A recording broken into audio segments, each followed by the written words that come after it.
2020 e 2024 foram anos atípicos. A pandemia afetou o mundo inteiro. Brasil registra 203 novas vítimas de Covid e total passa de 694 mil. As enchentes afetaram os gaúchos de diferentes maneiras. Número de mortos por causa das chuvas no Rio Grande do Sul sobe para 182. Olá, eu sou a Bárbara Vencato e esse é o Além da Tarefa, um podcast sobre gincana, charqueadas e como esse evento mexe com essa comunidade. Em momentos marcantes da história, costumamos nos lembrar o que estávamos fazendo. No dia 11 de setembro de 2001, por exemplo, o que você estava fazendo quando o plantão tocou na TV? Assim também acontece quando lembramos do início da preocupação com a Covid-19 no Brasil. Em Charqueadas, os gincaneiros aproveitavam o que eles achavam que seria o primeiro final de semana da gincana de 2020.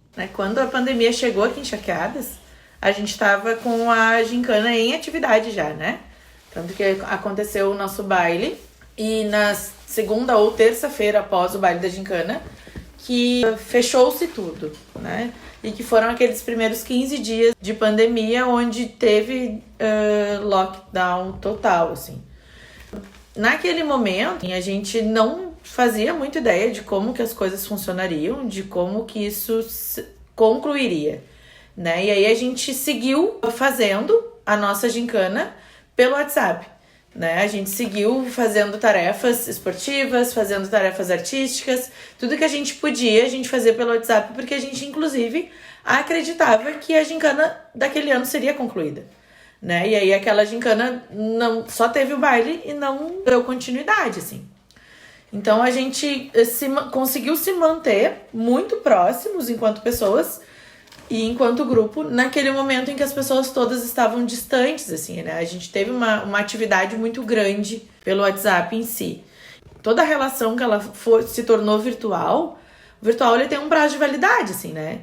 A gente consegue manter essa relação aquecida por um tempo, mas depois esfria totalmente. Então, a gente enquanto equipe, e por ser uma equipe muito pequena aqui na cidade, a gente sentiu muito com a pandemia para conseguir retomar essas relações e esses laços. Em alguns momentos a gente se questionava se teria fôlego para que as equipes continuassem ativas. E com muita mobilização e em momentos de muitas dificuldades as equipes conseguiram se manter, dar a volta por cima. E mesmo lá em 2020, né, depois daquela paralisação, as equipes ainda conseguiram ajudar a comunidade. Eu me lembro de ações no início ali de alimentos e álcool em gel, máscaras, né, que eram itens de extrema necessidade naquele momento. Esses foram a Roberta Vencato, da equipe Grupo de Risco, e o Patrick Vieira, da equipe TNC. A pandemia impactou tanto que somente após 4 anos a Liga e a Prefeitura entraram em acordo novamente para fazer o evento. Chegamos em 2024. O que você estava fazendo nos dias 29 e 30 de abril? Os gaúchos começavam a sentir o impacto das fortes chuvas em todo o estado. Charqueadas é banhada pelo rio Jacuí e a gente tem uma série de, a gente chama de pequenos açudes, assim, que atravessam alguns bairros. O bairro São Miguel, que é esse que a gente está agora, o Parque Manuel João e São Miguel, é atravessado por um desses açudes. E esse açude ele vai desassorear lá no rio Jacuí. Então, quando a enchente começa lá em cima, no Vale do Taquari, a gente já sabe que chega aqui, porque é onde a água vem e ela passa por aqui e termina lá no Guaíba. Então, a enchente aqui em Charqueadas, ela não é uma água que fica, ela é uma água que passa. Então, essa passada da água, ela leva tudo, assim. Essa é a Eduarda Milena da Silva. Sou ativista de direitos humanos há 10 anos, sou professora, estou me formando assistente social também e, no momento, presido o Centro de Referência em Direitos Humanos, professora Elisiane Lopes, aqui em Charqueadas. O centro ele tem como objetivo atender qualquer situação de violação de direitos humanos, tanto na cidade, e agora estamos expandindo para a região carbonífera, em São Jerônimo, Triunfo. E essas violações se concentram em violência doméstica, racismo, transfobia, LGBTfobia, qualquer tipo de situação ligada à violação mesmo dos direitos humanos. E a partir disso, então, a gente faz uma coleta de dados, não só o atendimento das vítimas, mas uma coleta de dados para resultar em projetos sociais. E aí, então, esses projetos sociais são voltados para educação, desenvolvimento socioeconômico, desenvolvimento da cidade como um todo, das pessoas, educação ambiental. Então, a gente faz uma série de projetos sociais a partir desses atendimentos. E aí, esses atendimentos, eles são voluntários. Então, a gente tem uma equipe técnica que tem assistente social, psicóloga, psiquiatra, a gente tem jornalista, advogado. Então, a gente faz uma série de atendimentos específicos para cada tipo de demanda. Antes da enchente de maio de 2024, Charqueadas passou por uma em menores proporções em novembro de 2023. A gente já fazia, na verdade, um trabalho que vem do coletivo Elza em Novo Hamburgo. Novo Hamburgo é uma cidade que sempre sofre enchentes. E aí, então, a gente trouxe essa experiência de Novo Hamburgo para dentro de Charqueadas em 23. E quando a gente passou por 2023, foi uma enchente muito branda, que durou 4 dias. E a partir daquele momento, a gente criou um pequeno plano de contingência para outras crises climáticas que pudessem vir. E aí, já nessa perspectiva de que os nossos engenheiros ambientais, os nossos ambientalistas, os nossos ativistas já nos avisavam que iria ser permanente a crise climática. Vendo a situação que a cidade estava passando, os gincaneiros entraram em ação. E aí chega a enchente de 23, e a primeira coisa que acontece é as equipes de gincana chegam para nós assim e se colocam à disposição. De que forma a gente ajuda, com contatos, com o carro, o que a gente faz. E para nós aquele momento foi essencial, porque só os gincaneiros praticamente em 2023 nos auxiliaram assim. O MST, a CLJ, um ou outro por fora estavam junto, mas em grande volume eram os gincaneiros. E aí, a partir daquele momento, a gente estreitou laços, assim, no sentido de que muito da logística e do plano de contingência que a gente fez foi a partir da atuação desses gincaneiros. Agora sim, chegamos em maio de 2024. Então, pra gente foi muito complicado, porque os bairros ribeirinhos, que são os bairros que já eram atingidos, costumam ser atingidos normalmente, é cultura, é tradição ser atingido, eles não só foram atingidos, porque a água sobe e desce.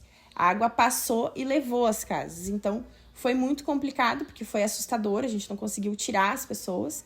Então, uma enchente que começou lá no final de abril, 28, 29 de abril, lá em cima no Taquari, chegou aqui lá pelo dia 30, 1º de maio, por aí. E quando chegou, já chegou muito forte, trazendo o que já vinha lá do Taquari, né? Então, a enchente aqui em Charqueadas, ela durou, para nós, 31 dias, desde água parada, a água que passou, foram 13 enchentes, uma dentro da outra. Então, chovia, parava, subia, descia. A gente tem uma margem de quase 8.000 pessoas atingidas ao total aqui na cidade, de acordo com o governo do estado. E dessas pessoas atingidas, aí entra todo mundo, desde a pessoa que teve água dentro de casa, da pessoa que não pôde trabalhar, da pessoa que ficou isolada, então tem de tudo, né?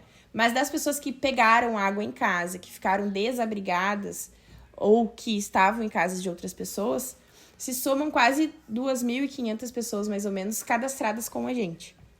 Então, a gente tem essa base, assim. Então, dessas quase 8.000, 2.500 no mínimo são de pessoas, de fato, atingidas com casa alagada, assim, né? Então, a enchente, ela foi muito, muito, muito perigosa pra gente. Perigosa no sentido de que não pegou o centro, mas pegou as pessoas que trabalham no centro. Então, a cidade toda parou, porque não tinha como as pessoas irem trabalhar, mesmo com o centro fora do alcance, as casas estavam atingidas. Então, pra gente foi bem complicado, assim, as pessoas entenderem que a água iria chegar também foi complicado, porque pegou em bairros que não pega, bairros com lomba, então as pessoas não queriam sair, não acreditavam que iam chegar. Então, são bairros que a gente teve que resgatar as pessoas já com a água no pescoço, porque as pessoas não queriam sair. Então, foi bem mais complicado, por exemplo, do que nos bairros ribeirinhos, que são pessoas que estão acostumadas e saem. Que têm seus barquinhos e saem. Esses bairros aqui, não. As pessoas não queriam deixar as casas. Quando deixavam, os cachorros ficavam, deixaram o carro. Então, foram bairros bem mais atingidos, assim, né? A gente já tinha nossos EPIs para poder atuar e se esperava uma enchente como 2023. 3 dias, 4 no máximo. Vamos organizar, então, comida, cozinha, tudo pronto. E aí vira a noite e o caos começa, assim, né? E aí, então, o centro já tinha essa referência de atuar nas enchentes por conta de 2023, né? Então, já existia um grupo com igrejas, com MST, com equipes de gincana. Já estavam todos esperando o centro se organizar, assim, né? Então, quando chega a enchente de 2024, a gente já estava organizado, mas para uma pequena enchente de 4 dias no máximo. Sim. E surge aquele caos, assim, né? Então, a gente precisou se tornar referência enquanto as coisas estavam acontecendo. Gerir e administrar aquele caos todo e organizar tudo e planejar e botar em prática tudo ao mesmo tempo. Então, foi tudo, assim, muito rápido. A gente viveu 30 anos em 30 dias, assim. Foi bem complicado, foi muito cansativo, mas foi muito gratificante, porque a gente tinha muita gente circulando, assim. Tenho certeza que o nosso cálculo de voluntários passa de 300 pessoas, assim, de todo mundo que passou. E só de doações, a gente passou de 80 mil reais de doações de pessoas físicas. Então, a gente passa a ser referência naquele momento, assim, né? Não posso te dizer que era o que a gente queria, se tornar referência, mas nos tornamos. E nesse meio tempo, a gente precisou entender o nosso papel, assim, né? Como as equipes já tinham se tornado voluntárias do centro, não foi preciso nem pedir ajuda. A gente aceitou que estávamos numa grande tarefa de gincana, que estávamos vivendo uma gincana. E foi mais fácil de organizar dessa forma. Então, a experiência das pessoas que participam de gincana foi essencial na organização pra gente, em relação à enchente. Por quê? Porque a gente tinha 2 equipes de trabalho, era o Centro Lise e as igrejas. Nós concentramos times de futebol e gincana, e as igrejas concentraram todas as igrejas e religiões. A forma que a gente se organizou, ela foi uma forma muito mais dinâmica e que melhor funcionou do que, por exemplo, as igrejas. Porque as igrejas têm uma outra forma de atuação. A nossa forma de atuação, inclusive fazíamos coisas que a prefeitura não dava conta, nem as igrejas, porque tínhamos os gincaneiros. Essa experiência de estar na rua, essa experiência da logística, de chegar rápido, de ter uma criatividade muito aguçada para resolver problemas de forma muito rápida. Então, a gente montou uma grande equipe de gincana, dentro de várias outras pequenas, para conseguir se organizar. A gente trabalhou por setores, a gente trabalhou por grupos e a gente trabalhou por pessoas específicas, né? Então, tinha o setor da rua, a gente tinha o setor da cozinha, o setor da limpeza, tinha vários setores que faziam com que a gente entendesse que a gente estava numa grande gincana, assim, né? Então, foi muito incrível, até o pessoal da rua estava sempre fardado como se estivesse numa gincana, assim, né? O pessoal usou radinho, a gente teve que usar radinho, então foi muito incrível ver, assim, toda essa mobilização da galera. A galera passou o tempo todo com camiseta de gincana, porque para eles estavam numa gincana. Então, quando a gente sempre brincava, quando saía a marmita para entregar, parecia que tinha saído tarefa, que eles tinham que levar aquela marmita, assim, o mais rápido possível. Então, foi muito curioso, foi muito incrível, assim, essa aproximação com eles durante as enchentes, né? E foi um momento de união das 3 equipes? Foi muito importante, porque essa enchente de 2024, ela veio pós-gincana. Então, eles estavam muito brigados, porque tinha tido uma situação de rivalidade muito grande naquele período. Então, tudo ficou do lado de fora, assim, tudo ficou com as águas, a gente sempre brinca, assim, porque de fato, estava todo mundo ali, as 3 equipes reunidas, sentando na mesma mesa, conversando, montando juntos, porque a gente precisava que eles se conversassem. Então, tinha uma equipe dentro do carro da outra, o outro dentro do carro do outro, cozinhando com não sei quem, porque a gente precisava daquilo ali e eles entenderam que estava acima. Naquele momento, eles não eram só gincaneiros, eles estavam fazendo algo pela cidade. O TNC, como tinha um QG já, no lugar certo que tinha, né? E daí o pessoal se reuniu lá e as chuvas continuando e tudo mais para ver o que podia fazer, né? Então ali foi um QG de apoio mesmo, né? E por incrível que pareça, né? Era um QG de uma equipe e serviu de sede para reuniões de todas as equipes, né? Sempre com o mesmo... E muito do que pôde aproveitar, assim, das equipes foi o pessoal da rua. O pessoal da rua das equipes, né? Do setor rua das equipes. São aquelas pessoas que tinham todo um mapeamento da cidade na cabeça, assim.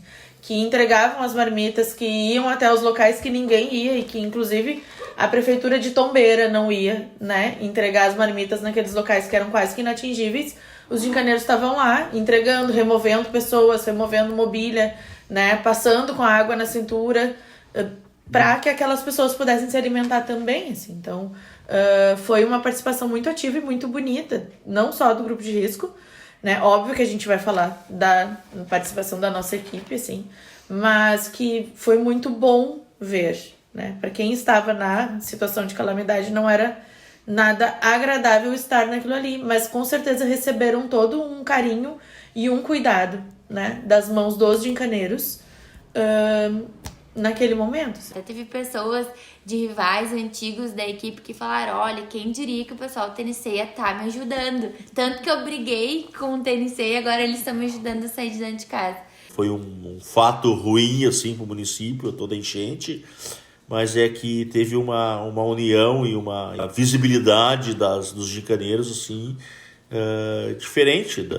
Acho que muita gente mudou o conceito em relação às equipes. Quem acabou de falar foi o Rodrigo Lindner, a Roberta Vencato e a Roberta Lindner. Durante esses 31 dias de trabalho intenso, uma das histórias que sempre volta à lembrança da Eduarda foi protagonizada por gincaneiras. Chega até a me arrepiar, porque foi muito marcante, porque no momento dos resgates, o nosso plano de contingência ele se divide de várias formas. Os primeiros dias e as primeiras horas são de resgate. Então é o caos, os primeiros dias são o caos. E aí, as equipes do caos, que eu falo, as equipes dos gincaneiros. Então, a gente tem N histórias, assim, envolvendo eles, mas uma muito marcante pra gente foi o resgate de uma mulher vítima de violência, de dentro da água. E quem resgatou foram meninas de gincana. Elas estavam fazendo ronda e encontraram a mulher dentro da água, toda espancada. E elas são meninas gincaneiras que não têm nenhuma experiência com isso. E naquele momento, para nós, foi muito marcante. Porque daí, uma equipe chamou a outra, que chamou a outra, que chamou o Centro Lise e o que a gente faz. Então, foi uma organização que, se não fossem gincaneiros, não estavam na rua, porque era madrugada. E só estavam na rua os gincaneiros de madrugada. E não teriam visto aquilo ali. Não saberiam o que fazer. Claro, não souberam, mas a astúcia de ser um gincaneiro naquele momento, de estar na madrugada, de estar naquele rolê ali, olhando, sem dormir, sem sono, salvou a vida de uma pessoa. Então, pra gente, aquilo ali foi o ápice, assim, da história mais marcante que a gente teve, porque, de fato, naquele momento a gente entendeu que a gente estava salvando vidas. A gente não estava só tirando gente da água. Aquilo ali também era salvar vidas. E foi uma virada de chave até pra eles naquele momento, assim, de... Ok, isso não é sobre GR, TNC e Ultra, isso é sobre salvar vidas. Foi triste, mas foi importante. Eles fizeram comboio para levá-la no hospital. Eles fizeram comboio para mantê-la segura. Ela ficou dentro de um QG de uma equipe até se sentir segura. Por esses e tantos outros motivos, a gincana vai muito além dos 2 finais de semana. Essa coisa do gincaneiro, da gincana, é algo muito a ser estudado e muito a ser trabalhado, porque é um fenômeno muito incrível, assim, o quanto os movimentos sociais deveriam se apropriar e conhecer da gincana, dos times de futebol, de tudo, assim, né? Porque são, de fato, equipes. E aí, quando a gente fala sobre equipe, a gente fala sobre família. Essas pessoas são famílias umas das outras. Então, esse fenômeno, assim, ajuda totalmente a luta dos direitos humanos, da crise climática, de tudo que a gente se dispõe enquanto ativista a lutar, assim, né? Então, os movimentos sociais hoje se organizam na cidade a partir dos grupos e das equipes de gincana. Então, é um movimento, um fenômeno muito a ser debatido, a ser estudado, como ele ocorre, como consegue ocorrer, porque é muito incrível que é algo cultural, é da cidade isso.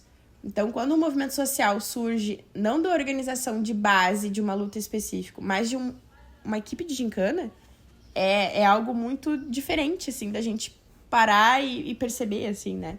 E pessoas que são de esquerda, direita, com partido, sem partido, branca, preta, parda, são pessoas que estão ali porque são de uma equipe de gincana. E por ser da gincana e se a minha equipe acredita nisso, eu também vou acreditar. Posso ser contra direitos humanos, posso ser contra tudo isso, mas a minha equipe de gincana tá ali, tá sendo voluntária, eu também vou ser.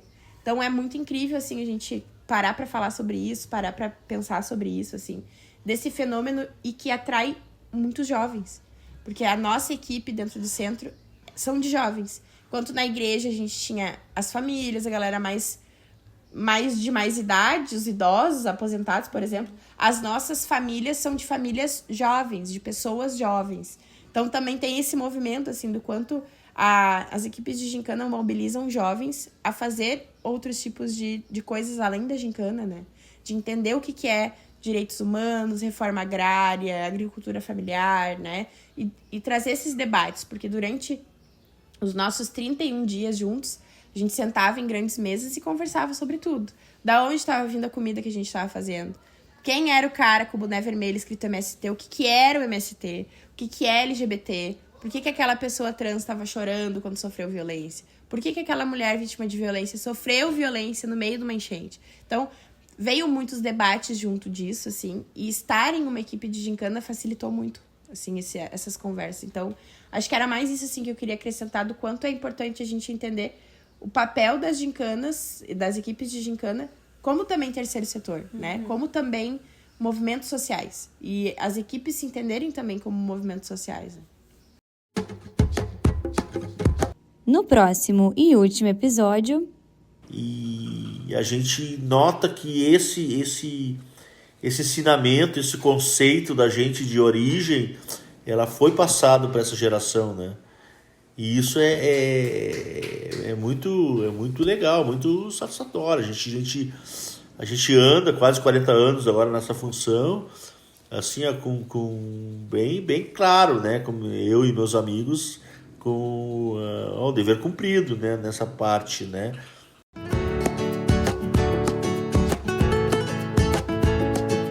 Meu nome é Bárbara Vencato, sou graduanda do curso de jornalismo da Universidade Federal de Pelotas e charquiadense.